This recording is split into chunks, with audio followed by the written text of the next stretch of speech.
Hello student, very good evening. I hope you are fine. आपके अपने YouTube channel expert classes by Manju ma'am में स्वागत एवं अभिनंदन है।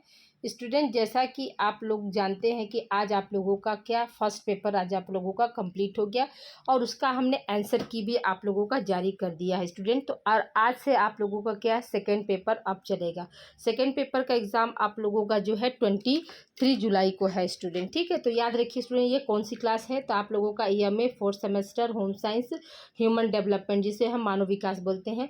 और पेपर आपका कौन से स्टूडेंट, तो पेपर 2 है, care of children with disability and illness. ठीक है, असमर्थ एवं अक्षम बालकों की देखभाल, ये आप लोगों का पेपर का नाम है। पेपर कब है आप लोगों का स्टूडेंट, तो याद रखिए कि 23 जुलाई को है। ये आप लोगों का मॉडल पेपर है। चैनल का नाम क्या है स्टूडेंट, तो चैनल का नाम तो आप सभी लोग एकदम अच्छे से जान गए होंगे। चैनल का नाम क्या है, expert classes by Manju ma'am.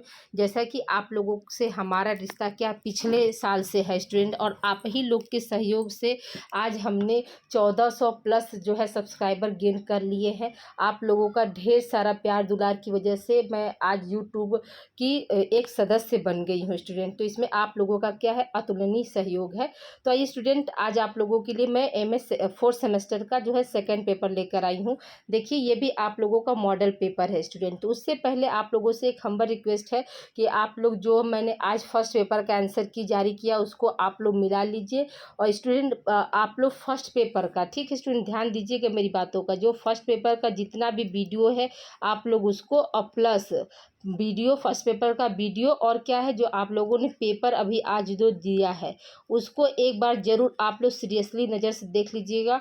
क्योंकि मेरा 101% जो है ये दावा है कि आप लोगों का जो है फर्स्ट पेपर में से भी आप ज़्यादा नहीं तो 10 क्वेश्चन या 15 क्वेश्चन आप लोगों के आने ही है। 10 से 15 क्वेश्चन आप लोगों का आना ही आना है स्टूडेंट। ठीक है, तो इसलिए आप इससे अधिक हो सकता है लेकिन इससे कम नहीं हो सकता। इसलिए बच्चों प्लीज़ आप लोग अब पूरा वीडियो देखिएगा। ठीक है, फर्स्ट पेपर का भी सारा वीडियो, और प्लस आप लोग जो आज पेपर दे के आए हैं उसको भी आप लोग अच्छे से एकदम रट के जाइएगा।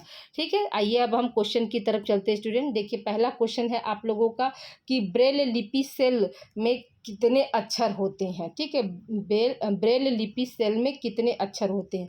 तो देखिए स्टूडेंट, पहले जो ब्रेल प्रणाली थी या ब्रेल लिपि थी, तो ये किसके लिए बनाई गई स्टूडेंट, तो जो बच्चे क्या है, दृष्टिहीन बालक जो थे। ठीक है, कौन से बालक स्टूडेंट, दृष्टिहीन जो बालक थे या अंधे बालक को पढ़ने के लिए क्या था, ब्रेल लिपि लाई गई थी। और उसमें क्या था, जैसे मान लीजिए ये उनका किताब था, तो और उसमें जो है वो क्या थे, डॉट डॉट करके, जैसे मान लीजिए एक ए लिखना है। ठीक है, हम ए ऐसे पढ़ते हैं, हम लोगों के लिए ए ऐसे लिखा, लेकिन उनका क्या होता है, ए ऐसे लिखा रहता है स्टूडेंट। उसमें क्या था, डॉट डॉट बनाकर ऐसे उभार, तो वो हमारा क्या है, ए है। जैसे ए हमने ऐसे लिखा तो ए उसका डॉट डॉट से रहता था। तो ये क्या है, तो उनका डॉट डॉट करके। तो अब यहाँ पर क्वेश्चन क्या पूछ रहा है कि ब्रेल लिपि सेल में कितने अक्षर होते हैं। तो देखिए, पहले क्या था आपका जो था 63 अक्षर थे। ठीक है, अब यहीं पर क्वेश्चन आ जाएगा स्टूडेंट, यहीं पर ब्रेल लिपि के जगह पर क्या कर देगा, आपको एक नया वर्ड जोड़ कर दे देगा कि आधुनिक ब्रेल लिपि में जो है कितने अक्षर हैं। ठीक है, आधुनिक ब्रेल लिपि में जो है कितने अक्षर हैं।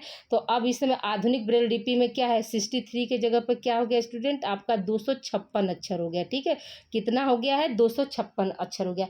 याद रखिएगा, अब मेरी बात ध्यान से सुनिए स्टूडेंट, कि आपके ऑप्शन में अगर 63 न दे के अगर 256 देगा तो आप 256 पर भी, ये आपका 256 भी आप लोगों का सही। पहले स्टार्टिंग में क्या था, 63 अक्षर थे, लेकिन अब क्या है, 256 अक्षर हो गए हैं। ठीक है, इस प्रश्न पर विशेष आप ध्यान दीजिएगा। ठीक है, किस तरह से प्रश्न आपको एग्जाम में आ सकते हैं वो सारे प्रश्न आज हमने ऐड किए हैं। ठीक है, अगले प्रश्न की ओर चलते स्टूडेंट। देखिए, अभी जिसका हमने डिस्कस किया वही है आपका प्रश्न कि आधुनिक ब्रेल लिपि में अब कितने अक्षर है। तो क्या बताएंगे स्टूडेंट, 256 अक्षर है। ठीक है, अब देखिए, जो आपका जो पहले का जो ब्रेल लिपि था उसमें कितने थे, तो 63 थे स्टूडेंट। तो 63 जो अक्षर था, तो उसमें जो डॉट्स की जो संख्या थी, यानी जो ये बिंदु थी, तो इसकी संख्या कितनी थी स्टूडेंट, याद रखिएगा कि 6 डॉट या 6 बिंदुओं का जो था समावेश पाया जाता था, जिससे क्या बनाए थे, 63 अक्षर बने थे। अब जो आधुनिक वाला जो आ गया स्टूडेंट, तो उसमें जो है डॉट्स की कितनी संख्या हो गई, यानी ये जो बिंदु जो है तो उसमें कितनी हो गई स्टूडेंट, तो याद रखिएगा कि आधुनिक वाले में 8 डॉट प्रयोग किया गया है। ठीक है, पहले कितना था, 6 बिंदु या 6 डॉट था, अब क्या है, 8 डॉट हो गया है। ठीक है, अगले प्रश्न की ओर हम बढ़ते स्टूडेंट। अगला प्रश्न देखिए वही आ गया कि ब्रेल पद्धति में कितने बिंदुओं के सेल रखे जाते हैं। तो याद रखिएगा कि 8 बिंदुओं के सेल रखे जाते हैं। अगर 8 बिंदु अगर ऑप्शन में नहीं है, 6 बिंदु है, तो आपका 6 बिंदु भी सही हो जाएगा। ठीक है, अगले प्रश्न की ओर हम बढ़ते स्टूडेंट। अगला प्रश्न हमारा क्या कह रहा है कि ब्रेल प्रणाली या ब्रेल पद्धति या ब्रेल विधि, तीनों से क्वेश्चन आ सकता है। ब्रेल प्रणाली या इसी को क्या आ सकता है, प्रणाली की जगह क्या हो जाएगा स्टूडेंट, पद्धति हो जाएगा या फिर विधि हो जाएगा। ठीक है, ब्रेल विधि या ब्रेल प्रणाली या ब्रेल पद्धति से किसको हम पढ़ाते हैं। पहला ऑप्शन क्या है, अंधों बालकों को, दूसरा ऑप्शन है श्रवण बालकों को, तीसरा ऑप्शन सामान्य बालकों को, और चौथा ऑप्शन है इनमें से कोई नहीं। तो हम क्या बताएंगे स्टूडेंट कि अंधे बालकों को जो है हम ब्रेल प्रणाली से पढ़ाते हैं। अगले प्रश्न की ओर हम चलते हैं स्टूडेंट। अगला प्रश्न हमारा क्या कह रहा है, ब्रेल पद्धति में अक्षरों की बनावट होती है, कैसा अक्षर होता है स्टूडेंट, तो उभरा हुआ होता है या समतल होता है या उपयुक्त दोनों होता है या इनमें से कोई नहीं। तभी हमने आपको बताया कि जो डॉट्स थे वो कैसे थे, उभरे हुए रहते हैं। तो ब्रेल प्रणाली पद्धति में अक्षरों की बनावट कैसी होती है, तो उभरा हुआ रहता है। ठीक है, अगले प्रश्न की ओर हम बढ़ते स्टूडेंट। अगला प्रश्न हमारा क्या कह रहा है कि ग्लूकोमा तथा हाइपरोपिया मायोपिया किससे संबंधित है। ठीक है, ग्लूकोमा हाइपरोपिया मायोपिया जो है किससे संबंधित है, क्वेश्चन आपका ये पूछ रहा है। तो देखिए ये किससे संबंधित स्टूडेंट है, दृष्टि विकलांगता, ठीक है, श्रवण विकलांगता, अस्थि विकलांगता और इनमें से कोई नहीं। तो याद रखिएगा ये तीनों चीज है जो वो किससे संबंधित है स्टूडेंट, तो दृष्टि विकलांगता से संबंधित था। ग्लूकोमा भी, हाइपरोपिया भी और मायोपिया भी जो है ये तीनों किससे हैं, आपके दृष्टि विकलांगता से संबंधित है। अगले प्रश्न की ओर हम बढ़ते स्टूडेंट। अगला प्रश्न हमारा क्या कह रहा है कि मायोपिया कहते हैं, मायोपिया क्या है, तो ये याद रखिएगा कि ये सब क्या है, आपके दृष्टि विकलांगता के जो है लक्षण है स्टूडेंट। ठीक है, तो मायोपिया क्या है, तो मायोपिया को हम क्या कहते हैं या क्या है, तो याद रखिएगा कि निकट दृष्टि दोष है। मायोपिया क्या है, निकट दृष्टि दोष है, जिसमें क्या होता है, जिसमें व्यक्ति को दूर की वस्तुएं जो है स्पष्ट नहीं दिखाई देती हैं। देखिए दूर की वस्तुएं अगर स्पष्ट नहीं दिखाई दे रही हैं तो उसमें कौन सा हमारा दृष्टि दोष पाया जाएगा स्टूडेंट, तो निकट दृष्टि दोष पाया जाएगा। और क्या है, हाइपरोपिया में क्या होता है स्टूडेंट, इसको हम दूर दृष्टि दोष कहते हैं। और इसमें क्या है, व्यक्ति को जो है पास की वस्तुएं जो है नहीं दिखाई देती हैं। ठीक है, तो हाइपरोपिया में क्या होता है, हाइपरोपिया में जो है दूर की वस्तुएं जो है व्यक्ति को नहीं दिखाई देती, पास की वस्तुएं जो है नहीं दिखाई देती, उसी को हम क्या बोलते हैं, दूर दृष्टि दोष बोलते हैं। उसी को फिर इंग्लिश में हम क्या बोलते हैं, हाइपरोपिया बोलते हैं। ठीक है, आई होप यहाँ तक आप लोग को क्लियर हो गया। अगला प्रश्न हमारा क्या है स्टूडेंट कि संक्रामक रोग से संबंधित दृष्टि बाधिता होती है, कितने तरह की जो दृष्टि बाधिता जो होती है संक्रामक रोग से संबंधित होती है। पहला क्या है, कंजक्टाइविस, दूसरा है चेचक, ठीक है, जर्मल मिसल्स या रुबेला, मस्तिष्क ज्वर, और चौथा क्या, उपरोक्त सभी। तो हम क्या बताएंगे स्टूडेंट, उपरोक्त सभी। ठीक है, अगले प्रश्न की ओर हम चलते हैं स्टूडेंट। अगला प्रश्न हमारा क्या कह रहा है कि ऐसी कौन सी बाधिता है जिसके कारण व्यक्ति रंगों में अंतर नहीं कर पाता है। या क्वेश्चन इसको ऐसे आ सकता है कि मतलब ऐसी कौन सी दृष्टि बाधिता है जिसमें व्यक्ति क्या है, रंगों में अंतर, जैसे वह व्यक्ति जिसको जैसे काला और डार्क हरा दे दिया जाए या नीला दे दिया जाए तो उसमें क्या है, वो अंतर नहीं बता सकता है। मैरून कलर और डार्क हरा दे देंगे तो उसमें वो अंतर नहीं बता सकता है। तो ऐसे व्यक्ति को हम क्या बोलते हैं, कलर ब्लाइंडनेस रोग बोलते हैं स्टूडेंट। और इसको हिंदी में क्या बोलते हैं, वर्ण अंधता बोलते हैं। इसलिए यहाँ पे क्या हो जाएगा आपका वर्ण अंधता। देखिए फोटोफोबिया क्या है, तो फोटोफोबिया भी आज के प्रश्न में आप लोगों को आया था कि फोटोफोबिया जो है किससे संबंधित है, तो दृष्टि बाधित से संबंधित है। ठीक है, या दृष्टि से संबंधित है। इसमें क्या होता है स्टूडेंट, इसमें जो तीव्र प्रकाश होता है तो व्यक्ति जो है उसको सहन नहीं कर पाता है, या यूँ कह सकते हैं कि व्यक्ति जो चौंधिया जाता है, उसको स्पष्ट दिखाई नहीं देता है, तो वो क्या है, वो जो है फोटोफोबिया के अंतर्गत आता है स्टूडेंट। ठीक है, अगले प्रश्न की ओर हम चलते हैं स्टूडेंट। अगला प्रश्न हमारा क्या कह रहा है, देखिए ब्रेल लिपि कितने बिंदुओं पर आधारित होता है। तो देखिए यहाँ पर क्या आपका 6 है, 8 है, 3 है, 9 है स्टूडेंट। तो याद रखिएगा कि अगर मान लीजिए 6 दिया है तो हम 6 पर जाएंगे, और अगर यहीं पर ब्रेल के जगह पर क्या है होता है स्टूडेंट, यहाँ पर आधुनिक जोड़ देता है। ठीक है, क्या जोड़ देता, आधुनिक ब्रेल लिपि में कितने बिंदु आधारित है, आधुनिक ब्रेल लिपि जो कितनी बिंदु पर आधारित है, तब हमारा क्या होता है वहाँ पर तब 8 हो जाता है। ठीक है, ध्यान दीजिएगा स्टूडेंट। ठीक है, अगले प्रश्न की ओर चलते हैं स्टूडेंट। अगला प्रश्न हमारा क्या है, क्रूजवल अध्ययन क्रूजवल क्या है, क्रूजवेल अध्ययन मशीन किससे संबंधित है? क्रूजवेल अध्ययन मशीन जो है किससे संबंधित है? क्वेश्चन आपका ये पूछ रहा है स्टूडेंट। तो देखिए इसमें क्या है, कंप्यूटर सदृश उपकरण होता है, ठीक है। दृष्टिहीन बालक कंप्यूटर का प्रयोग कर सकते हैं। फिर क्या है, छपे हुए अंश को ध्वनि के रूप में रूपांतरित करता है, उपरोक्त सभी। तो यहाँ पे क्या हो जाएगा आपका स्टूडेंट, उपरोक्त सभी हो जाएगा। जो क्रूजवेल मशीन होती है वो क्या करता है, वो छपे हुए जो अक्षर होते हैं, अंश होते हैं, उनको क्या करता है, ध्वनि के रूप में रूपांतरित कर देता है, और जिससे क्या होता है, जो दृष्टिहीन बालक होते हैं वो कंप्यूटर का प्रयोग कर सकते हैं, ठीक है। तो ये आई होप यहाँ तक समझ में आ गया होगा कि क्रूजवेल क्या है। यह एक कंप्यूटर के समान एक मतलब छोटा सा मतलब उपकरण होता है, जो क्या करता है, जो छपे हुए जो अंश होते हैं उसको ध्वनि में रूपांतरित कर देता है। रूपांतरित का मतलब कि बदल देता है, जिससे क्या होता है, दृष्टिहीन बालक जो है वो पढ़ने में उनको क्या होती है, सुविधा होती है। इसलिए यहाँ पर क्या हो जाएगा, उपरोक्त सभी हो जाएगा। अगले प्रश्न की ओर हम चलते हैं स्टूडेंट। क्या है कि मधुमेह को किस नाम से जानते हैं? पहला ऑप्शन क्या है, डायबिटीज। दूसरा ऑप्शन है शर्करा की बीमारी। तीसरा ऑप्शन है चीनी की बीमारी। और चौथा ऑप्शन है उपरोक्त सभी। स्टूडेंट यहाँ पे क्या हो जाएगा आपका, उपरोक्त सभी हो जाएगा। डायबिटीज को हम किसके नाम से जानते हैं? मधुमेह को डायबिटीज हो गया, शर्करा की बीमारी हो गई, और क्या, चीनी वाली बीमारी। ये सब क्या मधुमेह के नाम होते हैं। अगले प्रश्न की ओर हम चलते हैं स्टूडेंट। अगला प्रश्न हमारा क्या कह रहा है, मधुमेह रोग हो सकता है, किसको हो सकता है? मधुमेह रोग जो है आपका किसको हो सकता है स्टूडेंट? याद रखिएगा कि यह बच्चों को भी होता है, प्रौढ़ों को भी होता है, वृद्धावस्था में भी होता है, सभी आयु वर्ग में होता है। तो यहाँ प्रश्न के अकॉर्डिंग क्या हो जाएगा आपका, यहाँ पर सभी वर्ग आयु वाले में होगा, तो इसलिए यहाँ पर क्या हो जाएगा आपका ऑप्शन 4 हो जाएगा। अगले प्रश्न की ओर हम चलते हैं स्टूडेंट। अगला प्रश्न हमारा क्या कर रहा है कि ग्लूकोज का ग्लाइकोजन में परिवर्तन किस हार्मोन के ऊपर निर्भर करता है? ग्लूकोज का ग्लाइकोजन में परिवर्तन किस हार्मोन पर निर्भर करता है? क्या बताएंगे स्टूडेंट? Insulin hormone. क्या बताएंगे आप? इंसुलिन हार्मोन के ऊपर क्या है, ग्लूकोज का ग्लाइकोजन में परिवर्तन जो है निर्भर करता है। अगला प्रश्न हमारा क्या कह रहा है स्टूडेंट? अगला प्रश्न कह रहा है कि इंसुलिन का स्राव कौन करता है? तो याद रखिएगा कि इसका आंसर क्या हो जाएगा आपका, कि अग्नाशय ग्रंथि की विशेष कोशिकाएं, जिसे हम क्या बोलते हैं, स्लेट्स ऑफ लैंगरहैंस कहते हैं, उससे क्या होता है, ये आपका इंसुलिन का जो है स्राव होता है स्टूडेंट, ठीक है। याद रखिएगा कि इंसुलिन का स्राव कहाँ से होता है, तो अग्नाशय ग्रंथि यानी पैनक्रियाज से होता है। और कौन सी कोशिकाएं करती हैं, तो स्लेट्स ऑफ लैंगरहैंस करती हैं, ठीक है। अगले प्रश्न की ओर हम बढ़ते हैं स्टूडेंट। अगला प्रश्न हमारा क्या कह रहा है, 15 वर्ष की आयु से पहले होने वाले डायबिटीज को हम क्या कहते हैं? जुवेनाइल डायबिटीज या मेलिटस डायबिटीज या इनमें से कोई नहीं? तो क्या बताएंगे स्टूडेंट? जुवेनाइल, यानी ऑप्शन पहला आपका सही हो जाएगा। अगले प्रश्न की ओर हम चलते हैं स्टूडेंट। अगला प्रश्न हमारा क्या कह रहा है, डायबिटीज किसकी चयापचय के कारण होता है? यानी डायबिटीज जो होता है किसके कारण होता है, यानी किसका चयापचय जो ठीक प्रकार से नहीं हो पाता, इसकी वजह से क्या है, डायबिटीज होता है। तो हम क्या बताएंगे स्टूडेंट, कि कार्बोहाइड्रेट के चयापचय न होने के कारण क्या होता है, डायबिटीज होता है, ठीक है।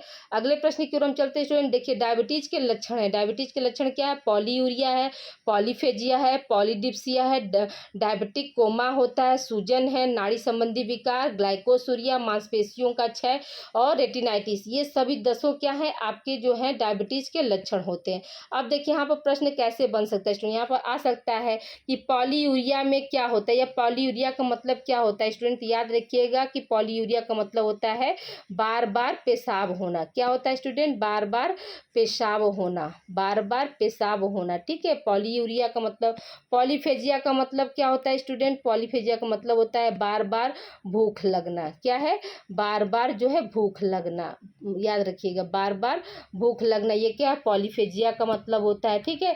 पॉलीडिप्सिया का मतलब क्या होता है स्टूडेंट? पॉलीडिप्सिया का मतलब होता है कि अत्यधिक प्यास लगना। क्या होगा स्टूडेंट? अत्यधिक जो है प्यास लगना या बार बार प्यास लगना, ये क्या है आपके पॉलीडिप्सिया का लक्षण है, ठीक है। आई होप यहाँ तक आप लोगों को समझ में आ गया। ग्लाइकोसूरिया का मतलब क्या होता है स्टूडेंट? ग्लाइकोसूरिया का मतलब ये होता है कि जब मतलब ग्लूकोज का, रक्त में ग्लूकोज की मात्रा जो है आपका मतलब बढ़ जाता है, उसी को हम क्या बोलते हैं, ग्लाइकोसूरिया बोलते हैं। आई होप यहाँ तक आप लोग को समझ में आया। जो अभी ऑप्शन सबका लक्षण बताएं स्टूडेंट, आपको वैसे भी क्वेश्चन करके आ सकता है, तो इसलिए अब उसका क्वेश्चन तो नहीं बता, लेकिन यहाँ बता दिए, तो आप इसको ध्यान दीजिएगा। अगला प्रश्न हमारा क्या कह रहा है स्टूडेंट, कि एक सामान्य प्रौढ़ व्यक्ति में एक सामान्य प्रौढ़ व्यक्ति के रक्त में ग्लूकोज की मात्रा होती है, कितनी होती है स्टूडेंट? याद रखिएगा कि 80 से 120 mg प्रति 100 ml होती है, ml ब्लड होती है, ठीक है। यानी उसका जो है 100 ml में कितना मतलब ग्लूकोज की मात्रा होनी चाहिए, तो 80 से 120 क्या है, mg प्रति 100 ml होता है। ठीक है, अगले प्रश्न की ओर हम चलते हैं स्टूडेंट। अगला प्रश्न हमारा क्या कर रहा है कि ग्लूकोज मुख्यतः कितने स्रोतों से प्राप्त होता है। ग्लूकोज का मतलब क्या होता है, एनर्जी होता है। तो याद रखिए, कार्बोज है, वसा है, ठीक है, वसा है, प्रोटीन है, यानी उपरोक्त सभी से प्राप्त होता है। ठीक है, अगले प्रश्न की ओर हम चलते हैं स्टूडेंट। अगला प्रश्न हमारा क्या कर रहा है, हाइपोग्लाइसेमिया की स्थिति को कहते हैं। हाइपोग्लाइसेमिया की स्थिति को हम क्या कहते हैं। ठीक है, हाइपोग्लाइसेमिया की स्थिति को हम क्या कहते हैं, जब रक्त में ग्लूकोज की मात्रा 80 मिलीग्राम से कम हो, जब रक्त में ग्लूकोज की मात्रा 80 मिलीग्राम से अधिक हो, उपरोक्त दोनों इनमें से कोई नहीं। तो याद रखिएगा स्टूडेंट, जब जब रक्त में ग्लूकोज की मात्रा क्या हो, 80 मिलीग्राम से कम हो, उसे हम क्या बोलते हैं, हाइपोग्लाइसेमिया बोलते हैं स्टूडेंट। ठीक है, अगले प्रश्न की ओर हम बढ़ते हैं स्टूडेंट। अगला प्रश्न हमारा क्या है, मधुमेह रोग के कारण है, यानी किन कारणों से मधुमेह रोग होता है। तो याद रखिएगा, लिंग भी होता है, मोटापा के कारण भी होता है, मानसिक तनाव और चिंता के कारण भी होता है, हार्मोन्स की वजह से। हार्मोन्स में कौन सा, इंसुलिन हार्मोन का जो है मतलब स्राव जो है अल्प हो जाता है, उसकी वजह से भी होता है, चिकित्सकीय कारण भी होता है, वंशा अनुक्रम भी होता है। इसलिए यहाँ पे क्या हो जाएगा, आपका उपरोक्त सभी हो जाएगा स्टूडेंट। ठीक है, यहाँ पे क्या हो जाएगा, आपका उपरोक्त सभी हो जाएगा। आप लोग एक बार वीडियो को मतलब पॉज करके ये सारे कारण जो है अच्छे से लिख कर अच्छे से याद कर लीजिए, या 1 से 2 बार इसको आप सुन लेंगे तो भी आप लोगों का अच्छा से हो जाएगा। अगला प्रश्न क्या है, संवेगात्मक रूप से अशांत बालक की शिक्षा होती है, क्या होती है, कैसे हम संवेगात्मक रूप से अशांत बालक को शिक्षा दे सकते हैं स्टूडेंट, क्वेश्चन आपका ये पूछ रहा है। तो क्या है, व्यक्तिगत परामर्श और ज्ञान के द्वारा कर सकते हैं। फिर क्या है आपका विशिष्ट वीडियो और तकनीकी के प्रयोग से हम दिखा सकते हैं। विशिष्ट विद्यालय और कक्षा की व्यवस्था के द्वारा कर सकते हैं स्टूडेंट। प्रशिक्षित अध्यापकों के द्वारा हो सकता है। ठीक है, मनोवैज्ञानिक चिकित्सकों की सहायता लेकर हम संवेगात्मक रूप से अशांत बालकों को शिक्षित कर सकते हैं। उनकी भावनाओं को व्यक्त करने का अवसर देकर, अभिव्यक्ति का अवसर, यानी उनकी भावनाओं को व्यक्त करने का अवसर देकर उनका कर सकते हैं। फिर क्या, निर्देशन एवं परामर्श का उचित व्यवस्था करके। इसलिए यहाँ पर क्या हो जाएगा, आपका उपरोक्त सभी हो जाएगा। ठीक है, अगले प्रश्न की ओर चलते हैं स्टूडेंट। अगला प्रश्न हमारा क्या कर रहा है, संवेगात्मक अशांत के कारण है। संवेगात्मक अशांत के कारण क्या होते हैं। पहला कारण क्या है, जीव भौतिक कारक, यानी जैसे जीव भौतिक कारक का मतलब क्या हुआ स्टूडेंट, कि कोई भी व्यक्ति जैसे आप ही में बहुत से बच्चे हो सकता है कि बीएड करके टीजीटी भरे होंगे स्टूडेंट, तो उनका अगर रिजल्ट नहीं निकल पाता या जॉब नहीं पा पाते, वो धीरे धीरे क्या होता है, डिप्रेशन की स्थिति में जाने लगते हैं। तो वो क्या है, आपका जीव भौतिकी कारक के अंतर्गत है। फिर भग्न और तलाक वाले बालक, यानी जो वह बालक जो क्या है, माता पिता के प्यार के अभाव में जो पलते हैं, वो भी बालक क्या होते हैं, संवेगात्मक रूप से अशांत होते हैं। फिर क्या, माता पिता का कठोर नियंत्रण व्यवहार, माता पिता जैसे आवश्यकता से अधिक अगर कठोर है तो उसमें भी क्या होता है, वो बच्चे जो है संवेगात्मक रूप से अशांत होते हैं। फिर क्या, पारिस्थितिकी प्रभाव भी होता है। फिर क्या, सामाजिक कारण भी होता है। सामाजिक कारण का मतलब यहाँ पे क्या हुआ कि वह बालक जो समाज के द्वारा जो तिरस्कृत किए जाते हैं, तो वो भी क्या है, संवेगात्मक रूप से जो है अशांत होते हैं। फिर क्या, विद्यालय कारण भी क्या, बच्चों को जैसे आपस में बच्चे जो है एक दूसरे का तिरस्कार करते हैं। ठीक है, तो ये सब क्या, सब आपके जो है संवेगात्मक अशांत के कारण है। अगला प्रश्न हमारा क्या है स्टूडेंट, अगला प्रश्न है कि संवेगात्मक रूप से अशांत बालकों के प्रकार हैं। तो पहला क्या है स्टूडेंट, आपका अव्यवस्थित व्यक्तित्व वाले बालक। फिर क्या है, अव्यवस्थित व्यवहार वाले बालक। फिर क्या, उत्पीड़ित बालक और उपरोक्त सभी। तो यहाँ पर क्या हो जाएगा, आपका उपरोक्त सभी वाला हो जाएगा। ठीक है, अगले प्रश्न की ओर हम बढ़ते स्टूडेंट। अगला प्रश्न हमारा क्या कर रहा है, ब्रेल विधि या ब्रेल लिपि का आविष्कार किसने किया था स्टूडेंट, तो लुइस ब्रेल ने किया था। ठीक है, अगले प्रश्न की ओर हम बढ़ते स्टूडेंट। अगला प्रश्न क्या है कि ब्रेल लिपि का आविष्कार कब हुआ था स्टूडेंट, तो 1892 ईस्वी में हुआ था। कब हुआ था स्टूडेंट, 1892 ईस्वी में जो है ब्रेल लिपि का जो है आविष्कार हुआ था। ठीक है, आप लोग से हम्बर रिक्वेस्ट, इस क्वेश्चन को हल करने से पहले स्टूडेंट आप लोगों से एक छोटी सी हम्बर रिक्वेस्ट है, तो आप लोग इस वीडियो को लाइक कीजिए स्टूडेंट, और ज़्यादा से ज़्यादा बच्चों को आप लोग शेयर कीजिए। वीडियो को आप लोग कम से कम 2 लोगों को आप लोग जरूर शेयर किया करिए। और जो बच्चे हमारे चैनल में पहली बार जुड़े हैं तो वो क्या करें, वो मतलब चैनल को सब्सक्राइब करके बेल आइकन का ऑल नोटिफिकेशन वाला बटन प्रेस कर देंगे स्टूडेंट, जिससे क्या होगा, मेरी वीडियो की सारी नोटिफिकेशन आप तक पहले और आसानी से पहुँच जाएगी। ठीक है, तो याद रखिएगा स्टूडेंट, आप लोगों से मैं बार बार कह रही हूँ कि जितना भी फर्स्ट पेपर का जो है वो सारा आप लोग वीडियो देखिएगा, और आज जो आप लोग फर्स्ट पेपर जो है दिए हैं एग्जाम, उसको आप लोग जरूर सेकेंड पेपर में पढ़ के जाइएगा, ठीक है। तो आप देखिए यहाँ पर क्या है स्टूडेंट, क्वेश्चन आपका क्या 30 कि संवेगात्मक रूप से अस्थिर बालकों के प्रकार होते हैं, ठीक है। संवेगात्मक रूप से अस्थिर बालक कितने प्रकार के होते हैं स्टूडेंट, तो याद रखिएगा कि 7 प्रकार के होते हैं स्टूडेंट, ठीक है। आई होप आज की क्लास आप लोगों को अच्छी लगी हो। देखिए स्टूडेंट, आज हम 30 ही क्वेश्चन लेकर आ पाए, क्योंकि आज थोड़ी सी मेरी तबीयत ठीक नहीं लग रही है, और आज हमने बहुत मेहनत किया स्टूडेंट, एग्जामिनेशन ड्यूटी किया, फिर आप लोगों का आंसर की जारी किया, फिर देखिए 30 क्वेश्चन आप लोगों को मतलब हम टाइप कर दिए हैं, ताकि आप लोगों को हार्डली जो है 9 बजे तक आप लोगों को ये वीडियो मिल जाए। तो ओके स्टूडेंट, मिलते हैं हम अगली क्लास में, और इसके आगे और आगे कंटिन्यू करेंगे। आप लोगों से फिर एक बार हमारी रिक्वेस्ट है कि आप लोग फर्स्ट पेपर जरूर से सारे वीडियो आप लोग देखिए, और आज का जो हम पेपर जो सॉल्व कराएं उसको भी आप लोग चेक कर लीजिएगा। ओके, मिलते हैं हम अगली क्लास में। Thank you for watching, take care.